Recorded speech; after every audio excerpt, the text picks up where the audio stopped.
नमस्कार, मैं हूं प्रीति सक्सेना। स्वागत है आप सभी का हमारे आज के इस कार्यक्रम में। साथियों, आज हम सब गुजर रहे हैं कोरोना महामारी की दूसरी लहर से और इस समय में कहीं ना कहीं हर कोई एक नया रोजगार, नया व्यवसाय खोजना चाहता है और इसी में एक नया व्यवसाय कहीं ना कहीं उभर के आया है। यूँ तो ये बहुत पुराना है, लेकिन फिर भी आज हेल्थ केयर सेक्टर सबसे ज़्यादा उभरता हुआ नज़र आ रहा है, क्योंकि इसमें भविष्य को देखते हुए बहुत सी संभावनाएं उपस्थित हैं। लेकिन इन संभावनाओं का लाभ उठाकर हम अपने बिजनेस को कैसे शुरुआत दे सकते हैं, कैसे सरकार द्वारा हमें सहायता मिल सकती है, इन सारी बातों पर आज हम आपके बीच में चर्चा करने वाले हैं। और इसी विषय पर चर्चा करने के लिए आज हमारे साथ मौजूद हैं हमारे एक्सपर्ट, उद्योग एवं पर्यटन क्षेत्र के निवेश सलाहकार। साथ ही हम बात कर रहे हैं आप सभी के बीच में, जो कि बड़ी बड़ी संस्थाओं में अपना एक खास मुकाम रखते हैं, अपनी पहचान रखते हैं। CII, 40, जय क्लब जैसी संस्थाओं के आप सदस्य हैं। साथ ही आप होटल इंडस्ट्री ऑफ राजस्थान के भी सदस्य हैं। ऐसी आप कई बड़ी बड़ी संस्थाओं से जुड़े हुए हैं जहां आप अपना मार्गदर्शन दे रहे हैं। जी हाँ, मैं बात कर रही हूं श्री विष्णु गोयल जी के बारे में और आज विष्णु जी हमारे एक्सपर्ट हमारे साथ मौजूद हैं इन सारी बातों पर चर्चा करने के लिए कि हेल्थ केयर सेक्टर में कैसे संभावनाओं को खोजा जा सकता है और उन पर कार्य किया जा सकता है। विष्णु जी, आपका बहुत बहुत स्वागत है। और जैसा कि मैं आपसे सबसे पहले जो सवाल पूछने वाली हूँ वो हमारे दर्शकों के मन में भी ये होगा कि आखिर ये हेल्थ केयर सेक्टर क्या है और इसमें कौन कौन से बिजनेस शामिल हैं। जैसे ही हम हेल्थ केयर सेक्टर की बात करते हैं तो हमारे दिमाग में आता है कि हॉस्पिटल ओपन कर लीजिए। नहीं, हेल्थ केयर सेक्टर का मतलब केवल हॉस्पिटल ओपन करना नहीं है। हेल्थ केयर सेक्टर के अंदर ड्रग्स मैन्युफैक्चरिंग करना, मेडिकल डिवाइस मैन्युफैक्चरिंग करना, डायग्नोसिस सेंटर खोलना, पॉलीक्लिनिक खोलना एवं इवन मेडिकल टूरिज्म भी हेल्थ केयर सेक्टर के अंदर ही आता है। आप ऑक्सीजन जनरेट करने का प्लांट लगा रहे हैं तो वो भी हेल्थ केयर सेक्टर के अंदर ही आएगा। अब आप सोचते होंगे कि हेल्थ केयर सेक्टर के लिए तो हमें कोई ना कोई मेडिकल डिग्री होना जरूरी है या डॉक्टर होना जरूरी है। नहीं, यदि आप हेल्थ केयर सेक्टर में इन्वेस्ट करना चाहते हैं, हेल्थ केयर सेक्टर का बिजनेस करना चाहते हैं, तो आपके पास कोई मेडिकल डिग्री होने की ज़रूरत नहीं है। आप हॉस्पिटल ओपन कर सकते हैं, डायग्नोसिस सेंटर ओपन कर सकते हैं और कोई भी क्वालिफाइड व्यक्ति यदि आपको चाहिए तो आप उसको एम्प्लॉयमेंट रख सकते हैं। आपको स्वयं को कोई मेडिकल डिग्री होने की ज़रूरी नहीं है। इसके बारे में हम आगे चर्चा करेंगे। मैं आपको बताना चाहता हूँ कि भारत में जो हेल्थ केयर सेक्टर है वो अभी 2 एजेंसियाँ रन कर रही है, एक तो सरकारी है, एक प्राइवेट है। एक चीज़ मैं आपको और बताना चाहता हूँ कि जो हेल्थ केयर सेक्टर के अंदर भारत में ट्रीटमेंट की कॉस्ट आ रही है तो पूरी दुनिया में सबसे ज़्यादा कम कॉस्ट ट्रीटमेंट की भारत में आ रही है। इसलिए वर्ल्ड के बहुत सारे व्यक्ति अब भारत में ट्रीटमेंट के लिए आ रहे हैं और फ्यूचर में भी काफ़ी सारे व्यक्ति भारत में ट्रीटमेंट के लिए आएंगे। तो हेल्थ केयर सेक्टर में इन्वेस्टमेंट आज के टाइम में सबसे अच्छा इन्वेस्टमेंट है। हमारे पास काफ़ी सारे क्लाइंट आते हैं, नया बिजनेस करना है, हमें दूसरे बिजनेस में डाइवर्ट करना है, तो मैं उन सबको कहना चाहूँगा कि यदि आप नए बिजनेस के बारे में सोच रहे हैं या आप अपना बिजनेस डाइवर्ट करना चाहते हैं तो आज के हिसाब से और फ्यूचर के हिसाब से हेल्थ केयर सेक्टर आपके लिए सबसे अच्छा बिजनेस रहेगा। विष्णु सर, जैसा कि अभी आपने बताया कि भारत में जो मेडिकल ट्रीटमेंट कॉस्ट है वो बहुत कम आती है अन्य देशों की तुलना में। अन्य देश भी हमारी तरफ आकर्षित हो रहे हैं ये देखते हुए, तो एक बहुत ही अच्छी बिजनेस अपॉर्चुनिटी है और ये एक हम कह सकते हैं उभरता हुआ बिजनेस है। तो अब मैं आपसे ये जानना चाहूँगी कि कोई भी व्यक्ति किस तरह से इस हेल्थ केयर सेक्टर की शुरुआत स्टार्टअप कर सकता है और अपने अकॉर्डिंग कैसे बिजनेस चुन सकता है। हेल्थ केयर सेक्टर अपने आप में बहुत बड़ा सेक्टर है। इसको प्रॉपर तरीके से समझने के लिए हम इसको 3 पार्ट में डिवाइड करते हैं। पहला है service sector, manufacturing sector, third है सोशल सेक्टर। मैं बात कर रहा हूँ राजस्थान इन्वेस्टमेंट प्रमोशन स्कीम 2019 की, जिसमें जो भी हेल्थ केयर के अलग अलग सेक्टर है उसको मैंने आपको बेस्ट तरीके से समझाने के लिए इसको 3 पार्ट में डिवाइड किया है, service sector, manufacturing sector and social sector. तो हम सबसे पहले बात करते हैं सर्विस सेक्टर की। आप किस तरीके से सर्विस सेक्टर के अंदर इन्वेस्टमेंट कर सकते हैं। सर्विस सेक्टर के अंदर राजस्थान इन्वेस्टमेंट प्रमोशन स्कीम में 5 एक्टिविटीज को सर्विस सेक्टर में लिया गया है। सबसे पहले है हॉस्पिटल। आप किसी भी तरह का हॉस्पिटल बनाते हैं तो वो सर्विस सेक्टर में माना जाएगा। अब आप कहेंगे कि हॉस्पिटल में तो बहुत ज़्यादा इन्वेस्टमेंट होता है, हमें हॉस्पिटल नहीं बनाना। कोई बात नहीं, आप डायग्नोसिस सेंटर खोल लीजिए, आप पॉलीक्लिनिक खोल लीजिए, आप डिस्पेंसरी ओपन कर लीजिए, और कुछ नहीं तो आप मिड वे होम जो भी पेशेंट आते हैं वो कुछ टाइम के लिए आपके यहाँ रुकेंगे, ट्रीटमेंट हॉस्पिटल में कराएंगे, तो उसको मिडवे होम बोलते हैं। तो आप मिडवे होम भी ओपन कर सकते हैं। तो सर्विस सेक्टर में 5 एक्टिविटीज हो गई: hospital, diagnosis centre, dispensary, polyclinic और मिडवे होम। आप इन 5 में से कोई भी एक्टिविटी चुन सकते हैं और सर्विस सेक्टर में हेल्थ सेक्टर के रूप में आप अपना काम शुरू कर सकते हैं। सर्विस सेक्टर के लिए मैं आपको एक इंपॉर्टेंट चीज़ बताना चाहता हूँ कि सर्विस सेक्टर में कोई भी एक्टिविटीज आप सिलेक्ट करते हैं तो आपको इस चीज़ का ध्यान रखना है कि जो टोटल इन्वेस्टमेंट की रिक्वायरमेंट है वो 5 करोड़ रुपए है। यानी आपका लैंड, बिल्डिंग, प्लांट और मशीनरी एलिजिबल इन्वेस्टमेंट 5 करोड़ रुपए या उससे अधिक होना चाहिए। सर, आपने बहुत ही अच्छी बात हमें बताई है कि इतनी सारी एक्टिविटीज़ इसमें इंक्लूड हैं। लेकिन सर, जिस तरह से आप गवर्नमेंट पॉलिसीज़ के एक्सपर्ट माने जाते हैं, मैं आपसे ये सवाल करना चाहूँगी कि अगर कोई इन एक्टिविटीज़ को स्टार्ट करना चाहता है तो क्या गवर्नमेंट की तरफ से उसको कोई हेल्प मिल सकती है या कोई ऐसी पॉलिसीज़ हैं जिसका वो फ़ायदा ले सकता है इस दौरान? आपने सही क्वेश्चन पूछा। मैं आपको खुशखबरी देना चाहता हूँ। जो हेल्थ केयर सेक्टर है उसको सरकार ने पहले से ही थर्ड सेक्टर में लिया हुआ है। यानी आपको राजस्थान इन्वेस्टमेंट प्रमोशन स्कीम के जनरल बेनिफिट भी मिलेंगे, साथ में थर्ड सेक्टर की जो बेनिफिट है वो भी आपको मिलेंगे। अब मैं सबसे पहले बात करता हूँ जनरल बेनिफिट्स की। आप कोई भी हॉस्पिटल बना रहे हैं, डायग्नोसिस सेंटर ओपन कर रहे हैं, पॉलीक्लिनिक चलाना चाहते हैं, तो आप सबसे पहले लैंड परचेज करते हैं। जब आप लैंड परचेज करेंगे तो आपको स्टैम्प ड्यूटी में 100% की छूट दी जाएगी। यानी आपको स्टैम्प ड्यूटी पे नहीं करनी है। जब आप लैंड परचेज करेंगे तो आप उसको कन्वर्ट कराएंगे, तो गवर्नमेंट ने लैंड कन्वर्जन चार्जेज में भी 100% की छूट दी है। आपको लैंड कन्वर्जन चार्जेज पे नहीं करना है। जब आपका हॉस्पिटल बन जाएगा, आपका हेल्थ सेक्टर में जो भी आपने एक्टिविटीज ली है, जब वो बन जाएगी तो उसको आप रन करेंगे, तो आपको उस समय इलेक्ट्रिसिटी ड्यूटी में 40 पैसे पर यूनिट की 7 ईयर्स तक छूट मिलेगी। जो आपका एम्प्लॉयर्स कॉन्ट्रीब्यूशन होता है उसके अंदर भी 75% आपको रिफंड मिलेगा।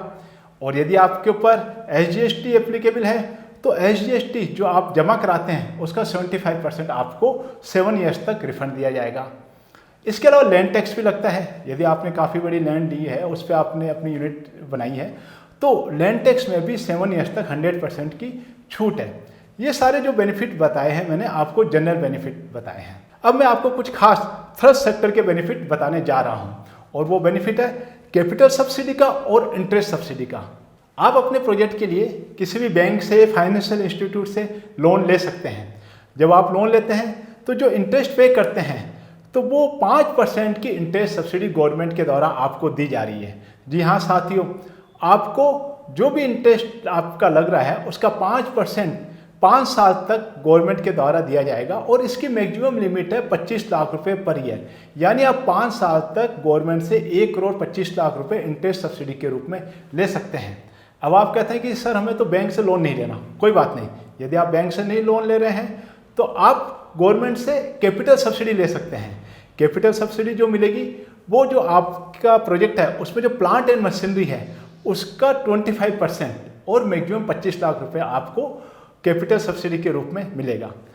राजस्थान इन्वेस्टमेंट प्रमोशन स्कीम में ये ऑप्शन दिया है कि आप इंटरेस्ट सब्सिडी ले सकते हैं या कैपिटल सब्सिडी ले सकते हैं। तो आपको अपने बेनिफिट के हिसाब से, आपको अपने प्रोजेक्ट के हिसाब से सिलेक्ट करना है कि आपको इंटरेस्ट सब्सिडी में जाना है या कैपिटल सब्सिडी में जाना है। सर, आपने अभी सर्विस सेक्टर के बारे में तो हमें बहुत अच्छे से बताया। कहीं ना कहीं हम कह सकते हैं कि हेल्थ केयर सेक्टर जो है इसे गवर्नमेंट बहुत ज़्यादा प्रमोट भी कर रही है। लेकिन अब आपसे मैं ये पूछना चाहूँगी कि ये जो मैन्युफैक्चरिंग सेक्टर है इसका वो क्या है और इसमें कौन कौन से बिजनेस शामिल हैं? राजस्थान इन्वेस्टमेंट प्रमोशन स्कीम में मैन्युफैक्चरिंग सेक्टर को समझने के लिए हम इसको 4 पार्ट में डिवाइड कर देते हैं। सबसे पहला है फार्मास्यूटिकल सेक्टर, सेकेंड है मेडिकल डिवाइस मैन्युफैक्चरिंग, थर्ड है एक्टिव इंग्रेडिएंट्स, एंड फोर्थ है जो कि अभी सबसे ज़्यादा सुनने में आ रहा है ऑक्सीजन जनरेशन प्लांट। अब हम इन सब सेक्टर को अलग अलग समझते हैं। यदि आप मैन्युफैक्चरिंग सेक्टर में इन्वेस्ट करना चाहते हैं तो सबसे पहला है फार्मास्यूटिकल सेक्टर। अब आप सोचेंगे फार्मास्यूटिकल में क्या क्या आता है? फार्मास्यूटिकल में आता है drugs manufacturing, telemedicine, vaccine manufacturing, syringe, dressing, ointment, जो मैन्युफैक्चरिंग होती है फार्मास्यूटिकल की, वो सब इसके अंदर फार्मास्यूटिकल सेक्टर में आता है। फार्मास्यूटिकल सेक्टर में यदि आप इन्वेस्ट कर रहे हैं तो आपको जो मैंने अभी बेनिफिट बताए थे, जनरल बेनिफिट और स्पेशल बेनिफिट, वो सारे बेनिफिट आपको मिलेंगे। लेकिन इसमें एक कंडीशन है कि फार्मास्यूटिकल सेक्टर में आप इन्वेस्ट करना चाहते हैं तो मिनिमम इन्वेस्टमेंट 10 करोड़ रुपए का या उससे अधिक होना चाहिए। और जो ये इन्वेस्टमेंट है वो आपका land, building, plant and machinery, जो भी एलिजिबल फिक्स कैपिटल इन्वेस्टमेंट की डेफिनेशन है उसके अनुसार होनी चाहिए। फार्मास्यूटिकल सेक्टर में जो मिनिमम इन्वेस्टमेंट था वो 10 करोड़ का था। अब आप कह रहे हैं कि सर हमें 10 करोड़ का इन्वेस्टमेंट नहीं करना है, कुछ कम इन्वेस्टमेंट की बात करिए।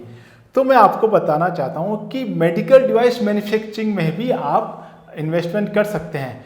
यहाँ पर आपको सारे बेनिफिट मिलेंगे, जनरल बेनिफिट मिलेंगे, स्पेशल बेनिफिट मिलेंगे, थर्ड सेक्टर के बेनिफिट मिलेंगे, लेकिन इसमें मिनिमम इन्वेस्टमेंट है वो 5 करोड़ का है। यदि आप मेडिकल मैन्युफैक्चरिंग डिवाइस की कोई भी यूनिट लगाने चाहते हैं तो आपको 5 करोड़ रुपए का मिनिमम इन्वेस्टमेंट करना है, तो आपको सारे बेनिफिट मिलेंगे। एक बात मैं आपको और बताना चाहता हूँ कि यदि आप मेडिकल डिवाइस मैन्युफैक्चरिंग की कोई भी यूनिट लगा रहे हैं तो जो कैपिटल सब्सिडी आपको मिलेगी वो प्लांट एंड मशीनरी का 20% और मैक्सिमम 50 लाख, जो भी कम हो वो आप एलिजिबल है लेने के लिए। फार्मास्यूटिकल में मैक्सिमम लिमिट थी 25 लाख, लेकिन इसके अंदर जो मैक्सिमम लिमिट है वो है 50 लाख। मैन्युफैक्चरिंग सेक्टर में थर्ड है API, एक्टिव फार्मास्यूटिकल इंग्रेडिएंट्स। मैं आपको इसको सरल शब्दों में समझाता हूँ। कोई भी जो बड़ी कंपनी है फार्मास्यूटिकल की, ऐसे रॉ मटेरियल की ज़रूरत है जो वो खुद नहीं बनाती है या बनाती है लेकिन बाहर से ही परचेज करती है, और यदि आप उस रॉ मटेरियल की फैक्ट्री लगाते हैं, यूनिट लगाते हैं और उस रॉ मटेरियल को आप बड़ी कंपनी को सेल करते हैं तो वो API में कवर होता है। यदि आप API के अंदर भी कोई यूनिट लगाना चाहते हैं तो वो भी हेल्थ केयर सेक्टर में आएगा, और इसमें आपको जनरल बेनिफिट और स्पेशल बेनिफिट, सारे बेनिफिट आपको इसमें मिलेंगे। मैन्युफैक्चरिंग सेक्टर के अंदर फोर्थ है मेडिकल ऑक्सीजन जनरेशन प्लांट। जी हाँ साथियों, अभी आप सबने सुना होगा कोविड की सेकेंड लहर में हर जगह ऑक्सीजन नहीं है, ऑक्सीजन नहीं है। तो गवर्नमेंट ने अभी यह कहा है कि यदि आप 30 सितंबर से पहले ऑक्सीजन जनरेशन का प्लांट लगाते हैं और आप मैन्युफैक्चरिंग शुरू करते हैं तो भी आपको कैपिटल सब्सिडी मिलेगी। आपको रिप्स के तो सारे फायदे मिलेंगे जो जनरल बेनिफिट्स है, इसके अलावा आपको कैपिटल सब्सिडी दी है। गवर्नमेंट ने oxygen, medical oxygen generation plant के लिए अलग से सब्सिडी दी है। अब इसको हम 2 पार्ट में डिवाइड करते हैं। जो ऑक्सीजन प्लांट कौन लगाएगा, एक तो जनरल, जिसका हॉस्पिटल नहीं है वो व्यक्ति भी ऑक्सीजन प्लांट लगा सकता है। उसमें मिनिमम इन्वेस्टमेंट की रिक्वायरमेंट है 1 करोड़ रुपए। यदि आप 1 करोड़ रुपए प्लांट एंड मशीनरी में खर्च करते हैं तो आपको 25% और मैक्सिमम 50 लाख रुपए तक का गवर्नमेंट के द्वारा कैपिटल सब्सिडी दी जाएगी। यानी आपका प्लांट 2 करोड़ रुपए का है तो आप गवर्नमेंट से 50 लाख रुपए कैपिटल सब्सिडी के रूप में ले सकते हैं। सेकेंड है इसमें हॉस्पिटल्स। जी हाँ साथियों, जो एग्जिस्टिंग हॉस्पिटल हैं और जो नए हॉस्पिटल आने वाले हैं, तो गवर्नमेंट ने अभी एक नया रूल निकाल दिया है कि जो भी 60 बेड से ज़्यादा हॉस्पिटल है उसको अपने यहाँ ऑक्सीजन का प्लांट लगाना ही है। तो यदि आप अपने हॉस्पिटल में प्लांट लगा रहे हैं तो भी आपको इसमें सब्सिडी दी जाएगी। एक चीज़ है, इसके अंदर 1 करोड़ रुपए इन्वेस्टमेंट की जो शर्त है वो ख़त्म हो गई है। स्टार्टिंग में जो इसका नोटिफिकेशन निकला था उसमें 1 करोड़ की इन्वेस्टमेंट की कंडीशन थी, लेकिन CII राजस्थान के चेयरमैन श्री संजय साबू और डायरेक्टर नितिन गुप्ता जी, काफ़ी सारे एफर्ट्स किए गए गवर्नमेंट के द्वारा। अब इस लिमिट को हटा दिया गया है। अब क्या है, आप कितने भी कैपेसिटी का प्लांट लगाइए लेकिन आपको मिनिमम 8 NW का प्लांट लगाना है। तो जो भी आपका प्लांट पे इन्वेस्टमेंट है उसका 25% या 40,000 रुपये पर NW3 के हिसाब से आपको सब्सिडी दी जाएगी। तो जो एग्जिस्टिंग हॉस्पिटल है और जो न्यू हॉस्पिटल आ रहे हैं उनको भी capital subsidy health care sector के अंदर गवर्नमेंट के द्वारा दी जा रही है। सर, वीडियो की शुरुआत में आपने हमें बताया था कि राजस्थान इन्वेस्टमेंट प्रमोशन जो स्कीम है उसको 3 भागों में बांटा है, जिसमें कि सर्विस सेक्टर के बारे में आपने हमें बहुत अच्छे से समझाया। उसके बाद आपने मैन्युफैक्चरिंग यूनिट के बारे में भी बहुत अच्छे से हमें समझाया है। लेकिन अब बात आती है तीसरा पार्ट, सोशल इंफ्रास्ट्रक्चर। अगर कोई व्यक्ति समाज सेवा से जुड़ा हुआ है तो क्या वो इससे जुड़ सकता है, और आखिर ये सोशल इंफ्रास्ट्रक्चर जो है वो है क्या, इसके बारे में आप हमें थोड़ा विस्तृत से समझाइए।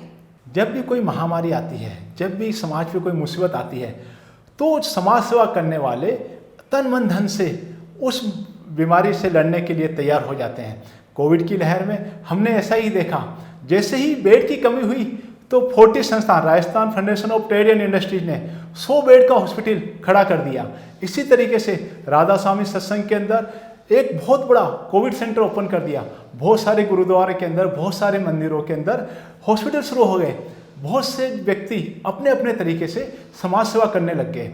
तो जो हेल्थ केयर सेक्टर है इसमें समाज सेवा का भी बहुत इम्पोर्टेंस है, और इसी को ध्यान में रखते हुए राजस्थान इन्वेस्टमेंट प्रमोशन स्कीम के अंदर सोशल सेक्टर को भी लिया गया है।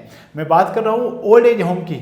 यदि कोई भी व्यक्ति ओल्ड एज होम ओपन करना चाहता है तो उसको भी सारे जनरल बेनिफिट मिलेंगे। यदि ओल्ड एज होम के लिए आप लैंड परचेज कर रहे हैं तो रजिस्ट्री नहीं लगेगी, कन्वर्जन चार्जेस फ्री है, और भी सारे बेनिफिट मिलेंगे। लेकिन इसमें एक कंडीशन है, आप कोई भी ओल्ड एज होम ओपन कर रहे हैं तो मिनिमम इन्वेस्टमेंट आपका 2 करोड़ रुपये होना चाहिए, और मिनिमम कम से कम 50 व्यक्ति के लिए ओल्ड एज होम होना चाहिए, और हर व्यक्ति के लिए कम से कम 150 स्क्वायर फीट का एरिया होना चाहिए जहां आप ओल्ड एज होम ओपन कर रहे हैं। इसके अलावा आप डे केयर सेंटर ओपन करना चाहते हैं तो वो भी सोशल इंफ्रास्ट्रक्चर में आते हैं, और आपको राजस्थान इन्वेस्टमेंट प्रमोशन स्कीम के सारे बेनिफिट इसमें मिलेंगे।